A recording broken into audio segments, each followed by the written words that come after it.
اور جب کہتا ہے یا قیوم تو وہ اس طاقت کو بلا رہا ہوتا ہے جو پوری کائنات کو سنبھالے ہوئے ہے۔ پھر جب وہ کہتا ہے برحمتک استغیث تو وہ اپنے آپ کو پوری طرح اللہ کی رحمت کے حوالے کر دیتا ہے، جیسے کہہ رہا ہو یا اللہ اب سب کچھ تیرے ہی سہارے ہے۔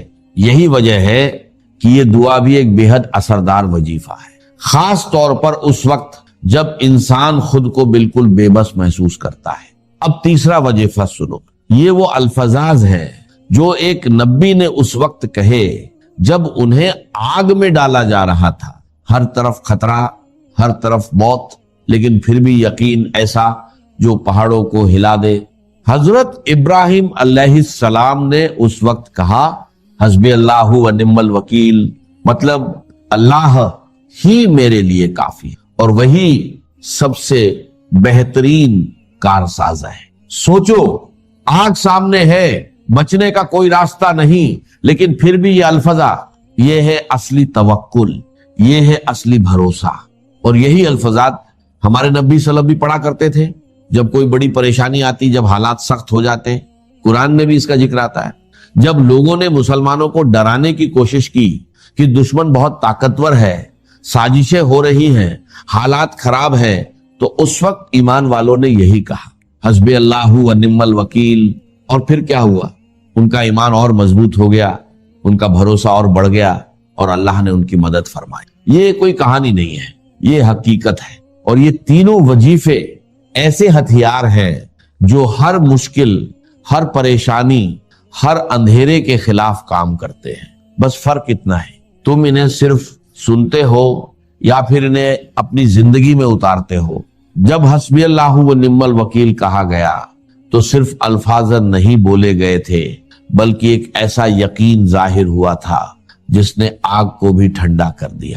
قرآن میں بھی اس کا ذکر آتا ہے، سورہ آل عمران میں جب ایمان والوں کو ڈرایا گیا، جب انہیں کہا گیا کہ دشمن بہت طاقتور ہے، حالات تمہارے خلاف جا رہے ہیں، تو انہوں نے ڈرنے کے بجائے صرف ایک ہی جواب دیا، حسبی اللہ و نعم الوکیل۔ اور پھر کیا ہوا؟ ان کا ایمان اور مضبوط ہو گیا، ان کا بھروسہ اور بڑھ گیا اور اللہ نے ان کے لیے راستے کھول دیے۔ لیکن میرے بھائیوں، یہاں ایک بہت اہم بات سمجھو، ان وظیفوں کا اصلی فائدہ اسی وقت ہوتا ہے جب تمہیں انہیں پڑھنے کا صحیح طریقہ آتا ہو، جب یہ صرف زبان سے نہیں بلکہ دل سے نکلے۔ میری ایک پرسنل رائے ہے اور بہت ہی اہم نکتہ ہے، جب بھی تم کوئی وظیفہ پڑھو تو اسے بس جلدی جلدی ختم مت کرو، پہلے اسے اپنی زبان پر لاؤ، پھر اسے محسوس کرو، پھر اسے ریپیٹ کرو۔ جب تم کہتے ہو حسبی اللہ و نعم الوکیل تو دل سے کہو، جیسے واقعی تم نے اپنا ہر معاملہ اللہ کے حوالے کر دیا ہو۔ تم نے دیکھا ہوگا جب کوئی شخص اپنی ہی زبان میں بات کرتا ہے تو اس کا اثر الگ ہوتا ہے، ٹھیک اسی طرح جب یہ دعائیں تمہارے دل سے نکلتی ہیں تو ان کا اثر بھی سیدھا دل پر پڑتا ہے۔ اب ایک اور ضروری بات، کیا ان وظیفوں کو پڑھنے کے لیے کوئی خاص وقت یا حالت ضروری ہے؟ تو سن لو، تم انہیں چلتے پھرتے، اٹھتے بیٹھتے، ہر حال میں پڑھ سکتے ہو۔ کسی خاص جگہ، کسی خاص پوزیشن یا کسی خاص وقت کی پابندی نہیں ہے۔ ہاں، اگر تم خاص طور پر بیٹھ کر توجہ کے ساتھ پڑھو تو اس کا اثر اور بھی زیادہ ہوتا ہے، لیکن اگر تم ہر وقت، ہر حالت میں انہیں اپنی زبان پر رکھتے ہو تو یہ اور بھی زیادہ فائدے مند بن جاتے ہیں۔ نبی صلی اللہ علیہ وسلم کا طریقہ کیا تھا؟ آپ ہر حال میں اللہ کو یاد کرتے تھے، یعنی ذکر کے لیے کوئی روک نہیں، کوئی بندش نہیں۔ ہاں، ایک بات ضرور سمجھ لو، قرآن کی تلاوت کے لیے کچھ ادب ہوتے ہیں، کچھ احکام ہوتے ہیں، لیکن جو دعائیں ہیں، جو اذکار ہیں، انہیں تم ہر حالت میں پڑھ سکتے ہو۔ دیکھنا تم کا شک میں نہ پڑ جانا۔ محمد کون ہے؟ الصادق المصدوق، جو سچے ہیں، جن کی سچائی کی اللہ گواہی دیتا ہے کہ رحم مادر میں 40 دن تم نطفے کی شکل میں ہوتے ہو، پھر 40 دن علقہ کی شکل میں ہوتے ہو، پھر 40 دن تو مضغہ کی شکل میں، پھر اللہ تعالیٰ فرشتے کو بھیجتا ہے جو اس میں روح پھونکتا ہے۔ وہی عمل جو آدم کے جسد حیولہ کے ساتھ ہوا تھا، ہر ابن آدم اور بنت آدم کے لیے وہی عمل ہے کہ جو رحم مادر میں 4 مہینے کے بعد دہرایا تھا۔ یہاں سے حیات دنیاوی شروع ہوئی، پھر موت، یہ دوسری موت ہے. پہلی موت تو وہ تھی، لیکن دوسری موت یہاں سیپریشن ہو جائے گی. جو زمین سے آیا تھا تخلیقی مادہ، وہ جسم میں زمین میں گیا، گل سڑ کر ختم ہوا. جو وہاں سے روح آئی تھی وہ اس زمینی وجود کا جو لب لباب ہے، جان نفس، اس کو لے کر اپنے ساتھ، اور وہ جائے گی عالم بالا. پھر یہ ایک وقفہ ہے، پھر بعد بعد الموت ہے. تو احیاء بھی دو ہو گئے. ایک مرتبہ پہلی موت کے بعد زندہ کیا اس عالم میں، آنکھ کھلی اس عالم میں ہماری، یہ پہلا احیاء تھا. کیف تکفرون باللہ وکنتم امواتا فاحیاکم ثم یمیتکم ثم یحییکم ثم الیہ ترجعون. دوسرا احیاء وہ ہوگا قیامت کے دن بعد بعد الموت، اور پھر اس کے بعد وہ زندگی ابدی ہے، ہمیشہ. یہ تصور سامنے رکھیے. تو یہ جو تھوڑا سا وقفہ، یہ تو زندگی بہت طویل ہے. تو اسے پیمانہ نوز و فردا سے نناب جاویداں پہم دواں ہر دم جواں ہے. اس میں یہ وقفہ جو ہے، خلق الموت والحیات لیبلوکم ایکم احسن عملا، یہ اس جسد کے ساتھ اس روح کا اتصال، اور یہ 30 40 50 60 70 80 100 برس کی عمر، یہ ایک وقفہ ہے.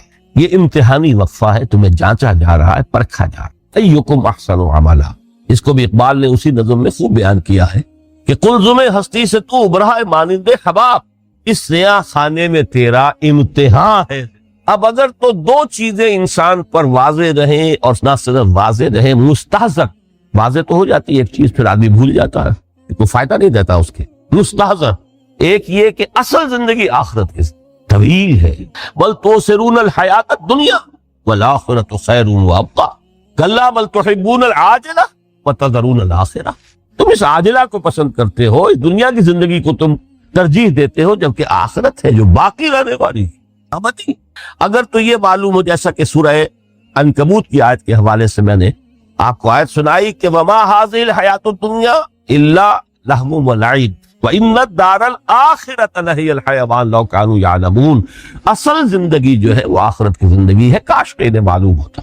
ایک حقیقت تو یہ معلوم ہو اور مستحضر نہیں کہ اصل زندگی آخرت کی زندگی ہے، اور دوسری حقیقت یہ کہ یہ دنیا کی زندگی ایک امتحانی وقفہ ہے. قلزم ہستی سے تو ابراہ مانند حباب، اس سیاہ خانے میں تیرا امتحان ہے. یہ مستحضر رہے تو اس کا نتیجہ کیا نکلے گا؟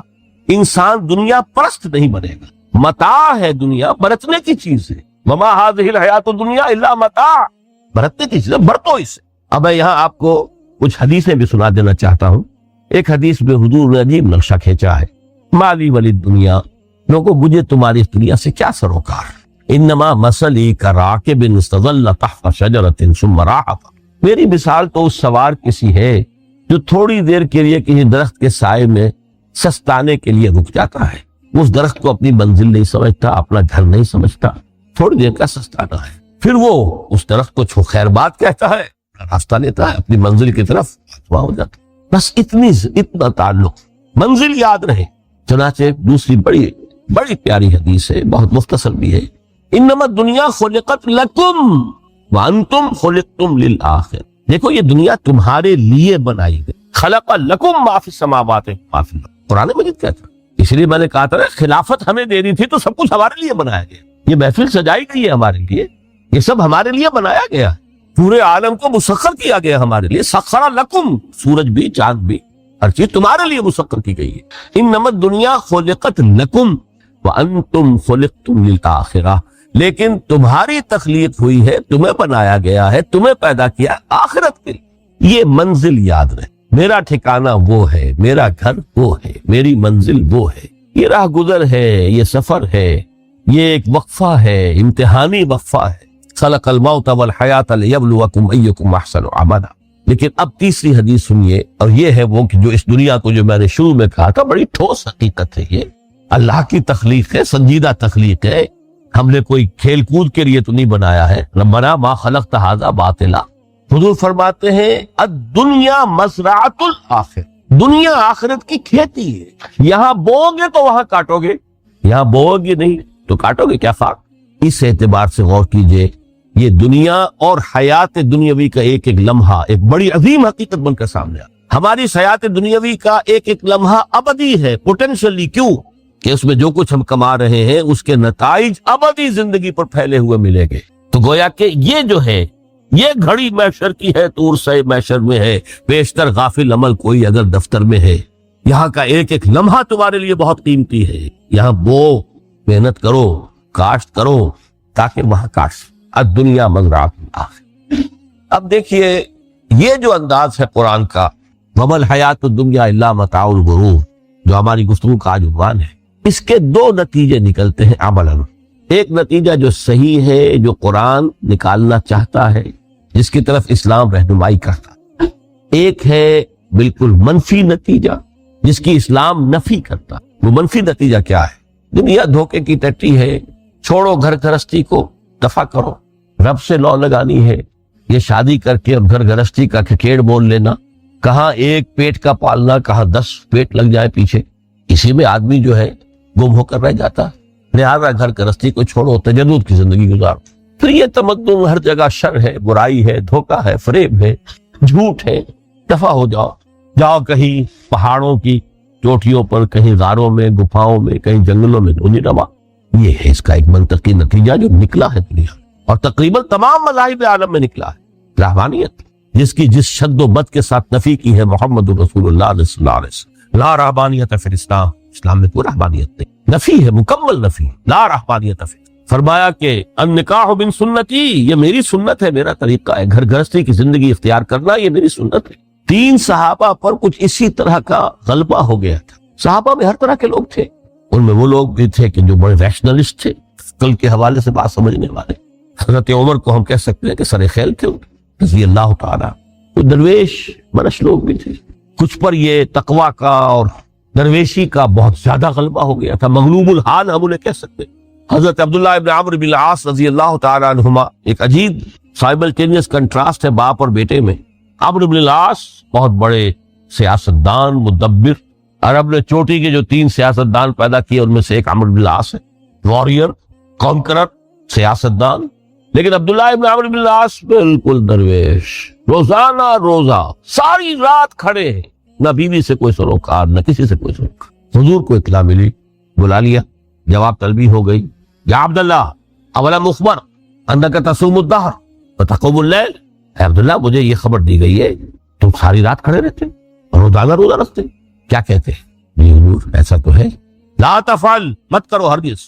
فإن لنفسك عليك حقا وإن لزوجك عليك حقا وإن لزورك عليك حقا، دیکھو تم پر تمہارے اس جسم کا اور نفس کا بھی حق، اسے آرام بھی دو، اس کی ضروریات بھی پوری کرو، اس کی دیکھ بھال بھی کرو، یہ بھی تمہارے پاس امانت ہے اللہ کی۔ پھر تم پر تمہاری بیوی کا حق ہے۔ کسی صحابی نے دیکھا تھا حضرت عبداللہ ابن عمرو بن العاص کی بیوی کو کہ وہ بالکل جیسے کہ میلی کچیلی حالت میں تھی، پوچھا یہ کیا حال بنا رکھا؟ ان کا کہ آپ کے دوست کو تو کوئی غرض ہے ہی نہیں سے، ظاہر بات ہے کہ مسلمان بیوی اور کس کے لیے وہ سگار کرے گی جب شوہر ہی کو کوئی دلچسپی نہ، اس سے غرض ہی نہ۔ لا تفعل، رات کو سو بھی، دیکھو مجھے میں رات کو سوتا بھی ہوں، نماز پڑھتا بھی ہوں، میں روزے رکھتا بھی ہوں، ناغے بھی کرتا ہوں، دیکھو زیادہ سے زیادہ ہفتے میں 2 دن روزے رکھ لیا کرو۔ تو حضور مجھے اور تھوڑی سی اجازت، اچھا 1 دن ناغا 1 دن روزہ، صوم داؤد، اس سے آگے کی اجازت۔ اسی طرح 3 حضرات سراسراہتن آتا ہے حدیث میں، بخاری شریف کی روایت ہے، ان پر بھی کوئی ایسا ہی غلبہ ہوا رحمانیت کا، ترک دنیا کا۔ انہوں نے آ کے ازواج مطہرات سے معلوم کیا آپ کتنی رات نماز پڑھتے ہیں، کتنا دو سوتے ہیں، مہینے میں کتنے آپ روزے رکھتے ہیں نفلی۔ انہوں نے کوئی وہاں تو کھلی کتاب تھی سیرت محمد صلی اللہ علیہ وسلم، جو کچھ تھی حقیقت بیان کر۔ اب دیکھیے ایک عجیب ذہنیت، انہوں نے دیکھا کہ یہ تو کم ہے، ان کے اندازے کے اعتبار سے تو بہت کم ہے، لیکن یہ کہ اپنے آپ کو ذرا تسلی، حضور کی تو کوئی ضرورت نہیں ہے، آپ تو معصوم ہیں، آپ کے سے گناہ نہیں ہوا، کوئی خطا نہیں ہوئی، آپ کے لیے تو یہ اتنی عبادت ہمارے لیے تو کافی نہیں ہے، ہم تو گناہگار۔ ایک نے عہد کیا کہ میں کبھی نہیں سوؤں گا رات بھر کھڑا، دوسرے نے کہا کبھی ناغا نہیں کروں گا، ہر روز روزہ رکھوں گا، تیسرے نے کہا میں شادی بیاہ کے کھکھیڑ میں پہنچ گئی۔ حضور کو اطلاع مل گئی، طلب فرمایا، ڈانٹا، آپ لوگوں نے یہ کہا ہے؟ جی ہاں ہم نے کہا تو ہے۔ واللہ، خدا کی قسم میں تم میں سب سے بڑھ کر متقی ہوں، لیکن میں رات کو سوتا بھی ہوں، نماز بھی پڑھتا، روزے رکھتا بھی ہوں، نافلے بھی کرتا ہوں، میری گھر گرستی کی زندگی ہے، میری بیویاں ہیں۔ من رغب عن سنتی فلیس منی، یہ ٹکڑا جو جوڑ دیا جاتا ہے نکاح کے خطبے میں اس حدیث کے ٹکڑے کے ساتھ، یہ دو علیحدہ حدیث ہے بالکل، النکاح من سنتی، اور یہ ٹکڑا اس طویل حدیث کا ہے، من رغب عن سنتی فلیس منی، جو میری سنت کو پسند نہیں کرتا پھر اس کا مجھ سے کوئی تعلق۔ یہ تو میں نے احادیث کے حوالے سے آپ کو وہ جو منفی طرز عمل، گریز، دنیا سے تعلق منقطع کرنا، پسپائی، گریز، فرار، اور اس کا نتیجہ کیا نکلتا ہے کہ دنیا پھر شریروں کے لیے رہ گئی، کھیلے کودے عیش کرے۔ جو سلیم الفطرت نیک لوگ تھے وہ تو گئے، لہذا ان کو اب کوئی روک ٹوک کرنے والا ہی نہیں، کوئی پوچھنے تاشنے والا نہیں، ظالم جو چاہے ظلم کرے اور جس طرح چاہے شریر جو ہے شرارت سے کرے۔ قرآن مجید میں سورہ حدید اس اعتبار سے نہایت عظیم صورت ہے، نہایت عظیم صورت ہے کہ وہاں یہ آیت بھی بہت ہی شاندار انداز میں آئی ہے، متاع الغرور والی، خاصی طویل آیت بن کر آئی ہے۔ اور جیسا کہ میں نے عرض کیا، 4 جگہ تو حیات دنیاوی کو کہا گیا ہے صرف لہو و لعب یا لعب و لہو، لیکن یہاں جو ہے آیت نمبر 20، اعلموا انما الحیات الدنیا لعب و لہو و زینت و تفاخر بینکم و تکاثر فی الاموال والاولاد۔ 5 الفاظ کے حوالے سے اس حیات دنیاوی کے کچھ حقائق بیان کیے گئے، عام طور پر سرسری طور پر لوگ گزر گئے ہیں۔ محاورتاً جب بھی آتا ہے معاملہ لہو لعب، لعب و لہو، وہ تو 4 جگہ ہے، یہاں 3 الفاظ مزید آئے ہیں، اور ترکیب کیا، پہلے لعب ہے پھر لہو ہے۔ سورہ عنکبوت میں لہو و لعب یہ در حقیقت ایک طرح سے محاورے کی شکل اختیار کر گیا، تماشا اور کھیل، لیکن نہیں، یہاں ترتیب کچھ اور ہے۔ اس پر اگر آپ غور کریں گے تو یہ ایک عجیب سا نقشہ سامنے آتا ہے۔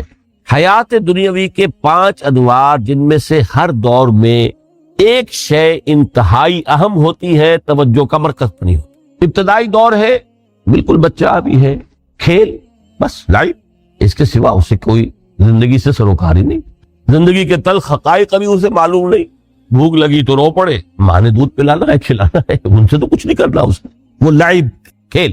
لیکن تھوڑا سا آگے چلتے ہیں، 3 ایجر سٹیج میں جب داخل ہوتا ہے آدمی تو اب وہ نرا کھیل، معصومانہ کھیل نہیں رہتا، اس میں تلذذ، سینشول گریٹیفیکیشن کا عنصر شامل ہو جاتا۔ اب اس کا کہا لہو، اعلموا انما الحیات الدنیا لعب و لہو۔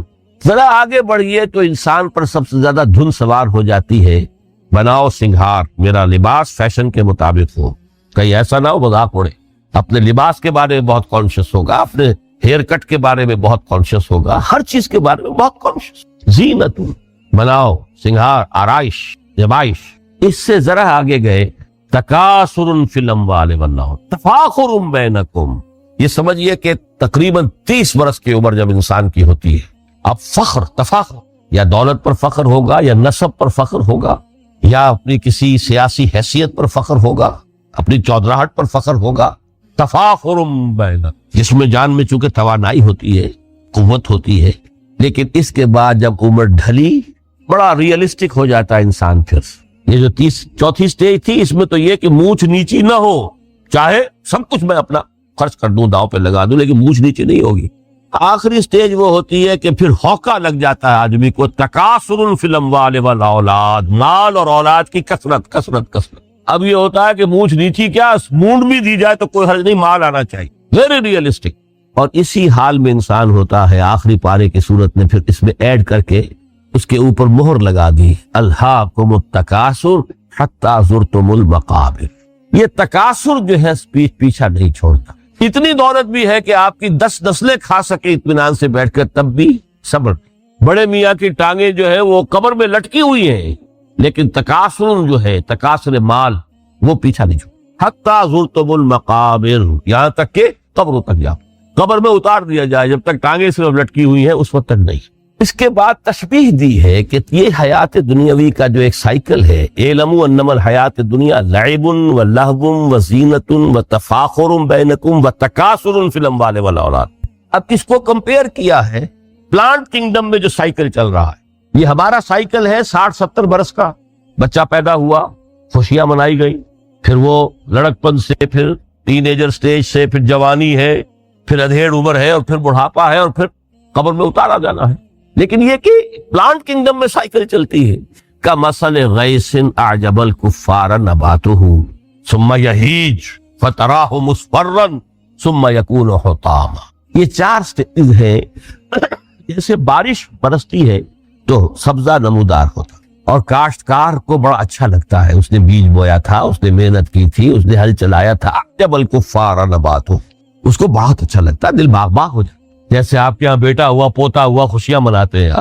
کمثل غیث اعجب الکفار نباتہ ثم یہیج, پھر وہ فصل اپنی پوری قوت کو پہنچتی, فصل لہرا رہی ہے, فتراہ مصفرا, پھر وہ زرد ہو جاتی ہے. وہ ہریاول اب ختم ہوئی, اب فصل پک گئی ہے, اب وہ زردی پر آ گئی. ثم یکون حطاما, پھر وقت آتا ہے اگر وہ خضرو گھاس ہے تو پھر وہ چورا چورا ہو کر پھر وہ مٹی میں مل جاتی ہے, اور اگر فصل ہے تو کھیتی کٹ گئی, اس کے بعد کیا رہ گیا وہاں, وہ چورا ہی رہ جاتا ہے باقی.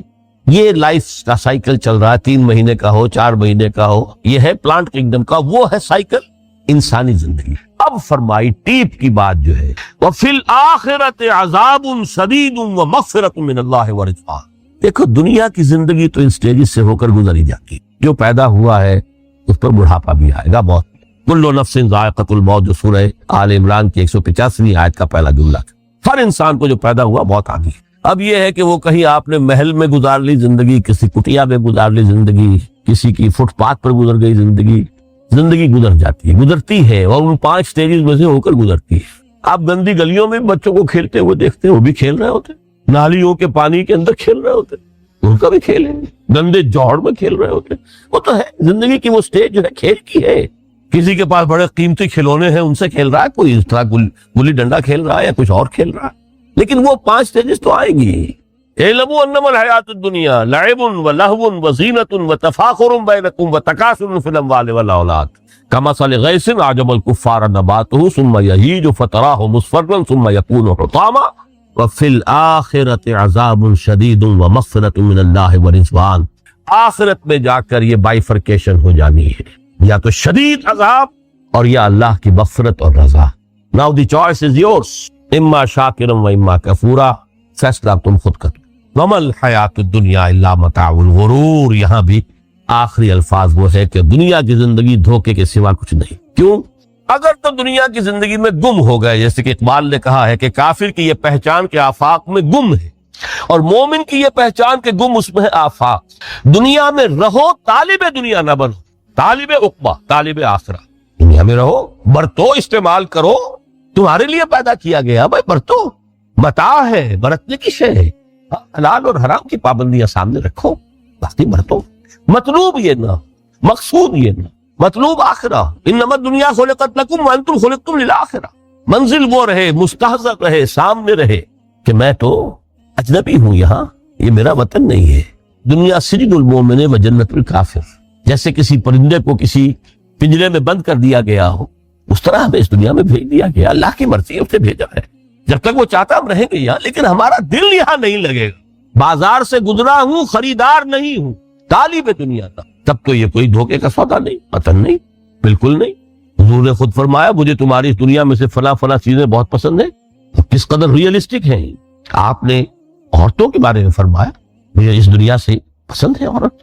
کوئی تصنع اور کوئی بھی تکلف اور کوئی خلاف فطرت بات نہیں کی محمد رسول اللہ صلی اللہ علیہ وسلم. آنکھوں کی ٹھنڈک میری نماز میں ہے, مجھے خوشبو پسند ہے. عورت کی طرف بھی آپ کا رجحان تھا. قرآن مجید میں آتا نا, اے نبی اب کوئی اور نکاح آپ نہیں کریں گے. وَلَوْ أَعْجَبَتْكَ حُسْنُهُنَّ, چاہے ان کا حسن جو ہے وہ آپ کو اچھا لگے, اب اجازت نہیں ہے مزید, بس فل اسٹاپ. جتنے نکاح ہو چکے. تو یہ دنیا کو حضور نے صلی اللہ علیہ وسلم دنیا پر سوار رہو, دنیا کو اپنے اوپر سوار نہ ہونے دو. بس بات صرف یہ ہے. کافر کی یہ پہچان کہ آفاق میں گم ہے. اسی لیے سورہ کہف کا ایک مرکزی مضمون ہے. پہلے رکوع میں بات آتی ہے اِنَّا جَعَلْنَا مَا عَلَى الْأَرْضِ زِینَةً لَهَا لِنَبْلُوَهُمْ أَيُّهُمْ أَحْسَنُ عَمَلًا. ہم نے اس دنیا پر جو کچھ ہے, یہ اسکائی اسکریپرز بن گئے ہمارے زمانے میں, اور یہ شاندار بلڈنگز ہیں, اور یہ کچھ ہے, ہم نے زینت اور زیبائش اور آرائش بنا دیا ہے تاکہ آزمائیں. انہی کے حسن کے شکار ہو جاتے ہو اور ان کے پرستار بن کر رہ جاتے ہو. رخ روشن کے آگے شمع رکھ کر وہ یہ کہتے ہیں ادھر جاتا ہے دیکھیں, یا ادھر پروانہ آتا ہے. پھر بھی اللہ ہی کے عاشق بنے رہو, اللہ ہی سے محبت کرو تو کامیاب ہو گئے. دنیا کو برتو. اگر دنیا یہ عروس 1000 داماد جو ہے, اگر کہیں یہ محبوبہ بن گئی تو ختم. اچھا دیکھیے اس سورہ حدید میں اب یہ دنیا کی حقیقت کو اس طرح بیان کر کے 2 نتیجے جو اس سے نکلتے ہیں ان کو علیحدہ علیحدہ بیان کر دیا. ایک نتیجہ جو میں بیان کر چکا, رحمانیت, ترک دنیا, اس کی نفی کرتے ہوئے فرمایا وَلَقَدْ أَرْسَلْنَا نُوحًا وَإِبْرَاهِيمَ وَجَعَلْنَا